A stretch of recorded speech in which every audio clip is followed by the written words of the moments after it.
Hello, good evening. My name is Minzy. This is a funeral tie. I'm a cricket fan and I'm a football fan. And I'm here to talk about the Ashes. First test, birth. Wow. The fifth day was supposed to be yesterday. By my watch, and instead the fifth day wasn't even needed. It was surplus to fucking requirements. I don't know what to say. Apart from what the fuck was that? Genuinely, what the fuck was that?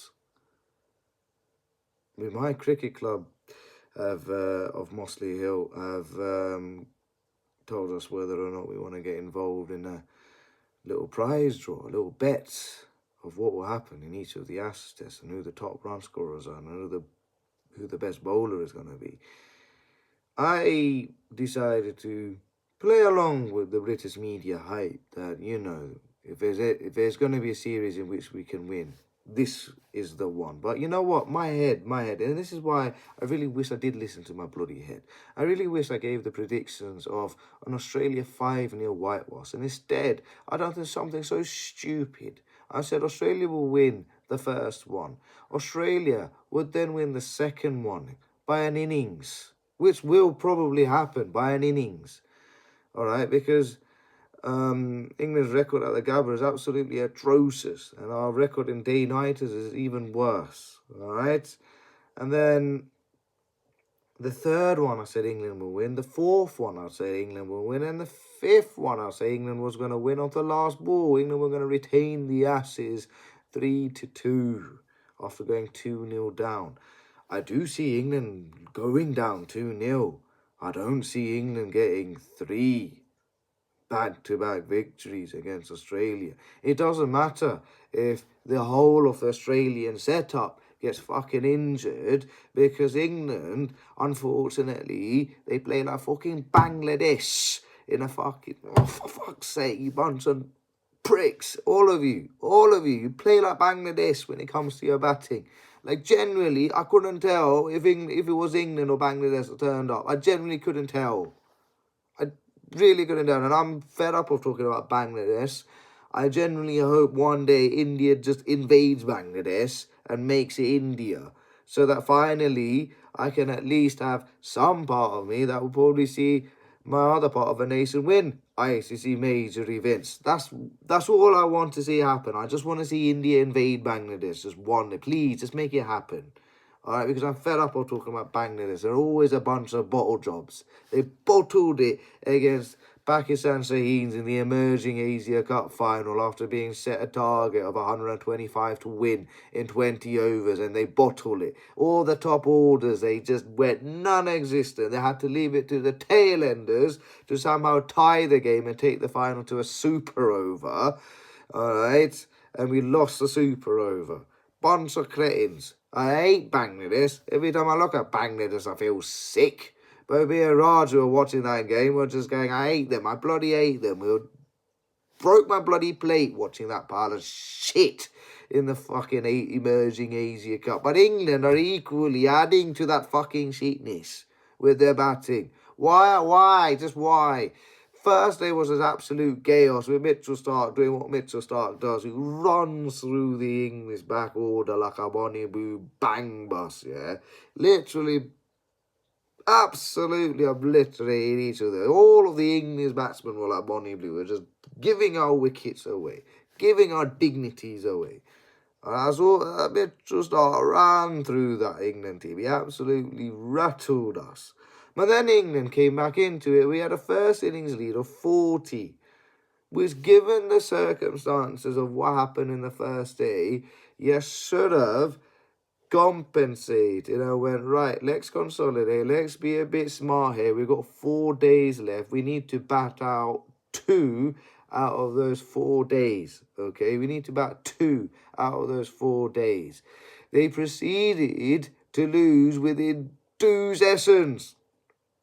2 damning sessions. How can you lose 9 wickets in one bloody session?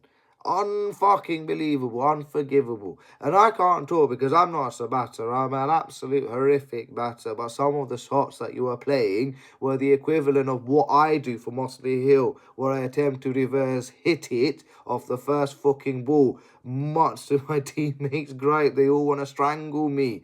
And I keep telling them I can't bat so they understand. But I can't understand any of your shots. It was absolutely unacceptable what we saw. Just flashing at everything. Just no patience for the game. You treated it like a T20 game. I don't understand. If there was a time for you to consolidate, it was that second innings. There was no cracks. There was no demons. That pitch is not Mirpur, Dhaka. It's not a minefield. It was still worthy to bat upon. It was still an alright pitch to consolidate and make your little innings. Maybe take a look at the Irish lads. They went over to Mirpur. They played in that minefield. They're not used to balls spinning at 360 degrees miles an hour. They're not used to it. But you know what? They at least took it to the fifth bloody day. They might have lost by 214 runs, but at least they did the basic concept of staying as long as fucking possible. Look at your Irish brothers. They actually put in a lot of pride in that performance. I have to say, I have to actually give them a bit of a clap here for Ireland. They actually did the right thing. They were never going to win it, but they tried their damn hardest. They took it to the middle of second session on the final day. They nearly did it. In the grand context of things, they only had 3 wickets to play, but they did really well. And England, you lost it within 2 days. This is almost unheard of. The last time this happened in an Ashes series was over 100 years ago, where you lost it in 2 days. Unbelievable. Absolutely unforgivable. Zach Crawley with a king pair. He's our opener. Someone on the Reddit stream was saying Zach Crawley is great for supporting teams to leave Gatwick Airport. They're taking the piss like that. They're calling him after an English town. Oh, God. The least said about this game, the better. This has absolutely been a disaster. And the fact that you're not even going to play in the practice day-nighter match. And why? Why not? You need all the practice you can get. You need to get out of bazball.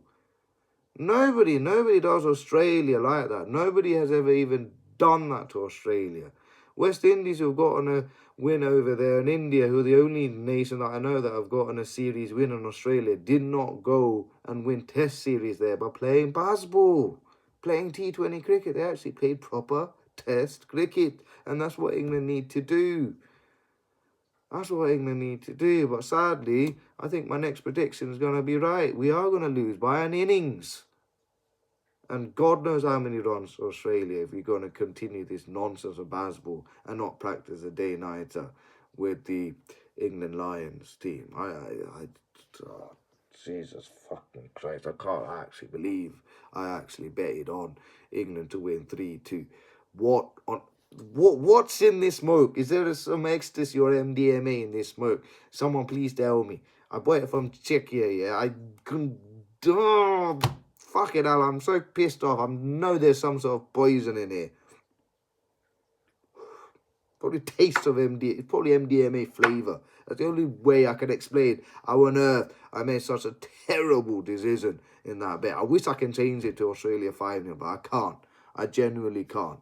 So away we go. Let's see what happens in the second test at the Gabba, which I know is going to be an absolute disaster. Absolute bloody... Oh, God.